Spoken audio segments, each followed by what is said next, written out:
আমি কি পাবো কোনোদিন কোন? জীবিকার তাগিদে প্রতিদিনের মতো ২১ জুলাই রিকশা নিয়ে বের হয়েছিলেন চালক ওবায়দুল ইসলাম। ওই দিন রাজধানীর শনিরাখড়ায় যাওয়ার পথে সংঘাত দেখে আগেই নেমে যান তার রিকশার যাত্রীরা।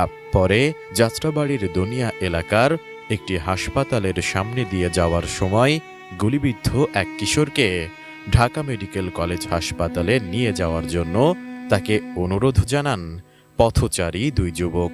তিনি রাজিও হন, কিন্তু গুলিবিদ্ধ কিশোরকে তার রিকশায় তোলার সময় মুখ দেখে চমকে ওঠেন এই বাবা। কিশোরকে জড়িয়ে ধরে বুক ফাটা আর্তনাদ করে অসহায় বাবা বলে ওঠেন, এ তো আমারই ছেলে।